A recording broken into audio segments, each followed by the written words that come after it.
purge, le corps de Jamal Khashoggi aurait été retrouvé dans la résidence du consul saoudien enquête de Pistorius, les médias mainstream mis en doute par de nombreux Français. Dossier Sputnik. Opinion 35. Pistorius dans la prétendue attaque chimique en Syrie, main du Kremlin dans l'incident à Salisbury. Un sondage mené pour Sputnik a révélé que la population des pays occidentaux, dont 53% de Français, considérait majoritairement les informations propagées par les médias mainstream sur la Russie comme non objectives, que ce soit dans l'affaire de l'empoisonnement des Skripal ou dans les informations sur l'attaque chimique présumée en Syrie. La Russie a été présentée dans les deux cas par les médias mainstream sous un mauvais jour. Pourtant, malgré ces accusations qui ne reposent sur rien, la majorité des habitants de certains pays occidentaux, France, Allemagne, Royaume-Uni, États-Unis, ont plutôt tendance à considérer les publications sur la Russie comme non objectives, selon un nouveau sondage mené par l'IFOP et Opinion publique, pour Sputnik. Copyright Sputnik. Sondage, les médias fournissent-ils une information objective sur la Russie dans votre pays? En particulier, plus de la moitié des Français, 53%, et des Allemands, 50%, 47% des Britanniques et 43% des Américains pensent que les médias dans leur pays ne fournissent pas une information objective dès lors qu'il s'agit de la Russie.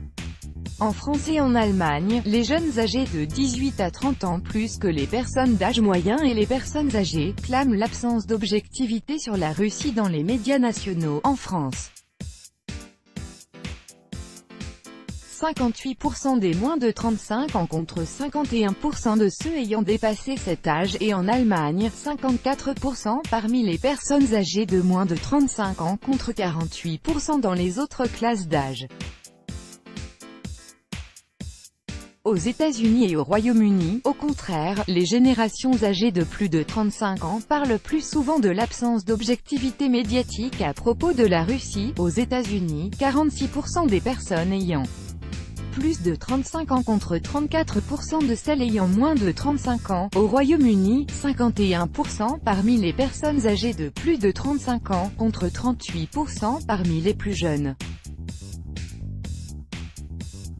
Les tensions entre la Russie et le Royaume-Uni ont progressé après la survenue de l'incident qui s'est produit début mars à Salisbury, quand l'ancien agent double russe Sergei Skripal et sa fille Yulia ont été empoisonnés. La partie britannique avait immédiatement accusé la Russie d'être derrière l'empoisonnement des Skripal, sans toutefois présenter de preuves pour appuyer ces allégations que la Russie a catégoriquement rejetées. Début septembre, le site Bellingcat, qui avait déjà fait paraître d'autres articles manquant de preuves solides, a affirmé que Ruslan Bochirov, un ressortissant russe suspecté par Londres d'être impliqué dans l'empoisonnement des Skripal, serait, en réalité, un colonel des services russes de renseignement militaire, le GRU, répondant au nom d'Anatoly Chepiga. Pour la porte-parole du ministère russe des Affaires étrangères, Maria Zakharova, cet article de Bellingcat n'est qu'une intox, qui s'inscrit dans la continuité de la campagne visant à détourner l'attention de ce qui s'est réellement passé à Salisbury. Début avril, une frappe aérienne sur la ville de Khan Sheikhoun dans la province d'Idlib, en Syrie, avait été suivie par la prétendue intoxication aux produits chimiques de nombreux habitants. Moscou avait démenti avoir été au courant de la préparation d'une prétendue attaque chimique sur la ville de Khan Sheikhoun dans la province d'Idlib.